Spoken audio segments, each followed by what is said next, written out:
Drug వలన యువతంతా పాడైపోతున్నారు. దాని మీద అవగాహన కల్పించాల్సింది ఎవరి బాధ్యతమ్మా? తల్లిదండ్రులది, మన వచ్చే ఉపాధ్యాయులది, మనం పంచాయతీలో పనిచేసే ఉద్యోగులందరిది అన్నది బాధ్యతగా తీసుకోమని చెప్పారు. దానికి సంబంధించి ఇవాళ యాంటీ డ్రగ్ డే, అంటే డ్రగ్స్కి వ్యతిరేకంగా పోరాడదాం అన్నది ఒక రోజు కింద నియమించి దాని మీద మీకు ఇవాళ కొంచెం అవగాహన కల్పించమని చెప్పారు. దానికి ఈరోజు ఈ డ్రగ్స్ అనేవి మన సమాజంలో ఎంతవరకు వెళ్ళిపోయి అంటే చిన్న పెద్ద తేడా లేకుండా, తల్లిదండ్రులు అంటే బాధ్యత లేకుండా, ఉపాధ్యాయులు అంటే గౌరవం లేకుండా, మనం బయట రోడ్డు మీద వెళ్తుంటే పెద్దలకి చూస్తే తలదించుకుని వెళ్ళే రోజుల నుంచి ఈ రోజు పెద్దల ముందే మనం తలెగరేసి వెళ్ళే రోజుల దాకా తెచ్చుకున్నాం. వీటన్నింటికీ కారణం ఈ డ్రగ్స్ వాడకాలు.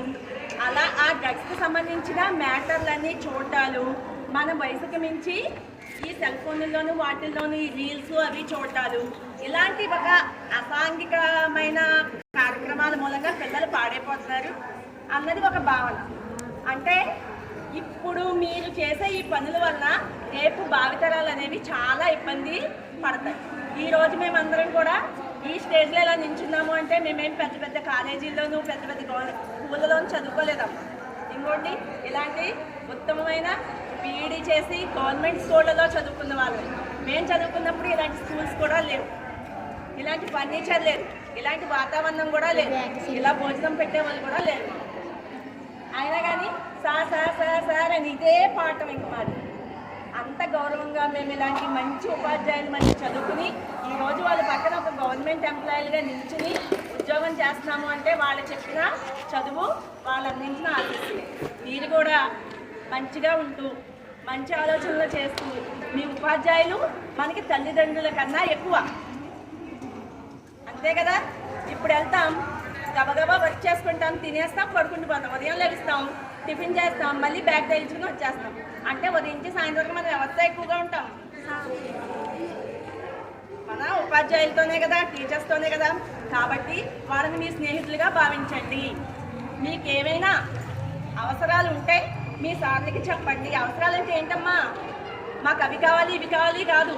మీరు ఇంట్లో చెప్పలేని ఏమైనా బాధలు అలాంటివి ఉంటే సార్ మాకు ఎలా ఉంది, ఇది మా ప్రాబ్లం ఇది అని చెబితే సార్ వెంటనే దానికి తగ్గ నిర్ణయం తీసుకునే అవకాశం కలుగుతుంది. అర్థమైందా? రేపు అన్న రోజుకి మీరే మూలం.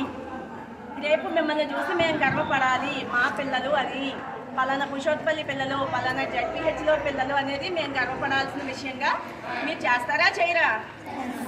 చేస్తారా? సరే.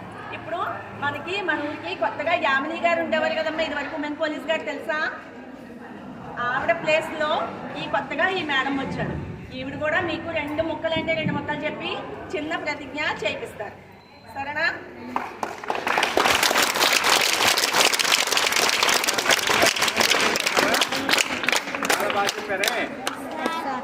అవన్నీ కూడా కొంచెం ఆచరణలో తీసుకోండి అమ్మా. చక్కగా పెద్దల ఎడల మంచి గౌరవ భావంతో ఉండాలి. చెడు అలవాట్లకి మనం దూరంగా ఉండాలి. ఓకేనా? దూరంగా ఉందాం. నేను మీ ఊరికి కొత్తగా వచ్చిన మహిళా పోలీస్ అమ్మ. నా పేరు సుష్మా. మేడం గారు చెప్పారు కదా, మంచి పేరు సంపాదించుకోవాలి అంటే మీరు ఎలా ఉండాలి? ఎవరన్నా ఒకరు చెప్పండి. ముందు మీ టీచర్స్కి రెస్పెక్ట్ ఇవ్వాలి. అర్థమైందా? మీ టీచర్స్ కానీ మీ తల్లిదండ్రులకు కానీ ముందు మంచి రెస్పెక్ట్ ఇస్తే ఆటోమేటిక్గా మీరు మీ చదువులో మంచి పొజిషన్లో ఉంటారు. అలాగే ఈరోజు యాంటీ డ్రగ్ డే కార్యక్రమంలో భాగంగా మనం ఒక ప్రతిజ్ఞ చేద్దాం అనమాట. అందరూ హ్యాండ్స్ ఫ్రంట్ పెట్టండి.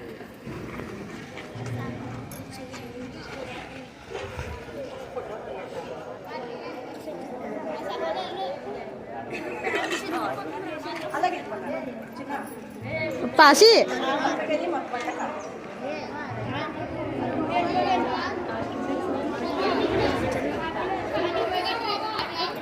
పెట్టండి. పెట్టారా?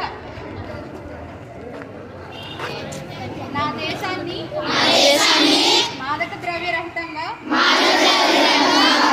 మార్చడానికి నా శక్తి మేరకు నేను చేయగలిగినంత చేస్తానని ప్రతిజ్ఞ చేస్తున్నాను.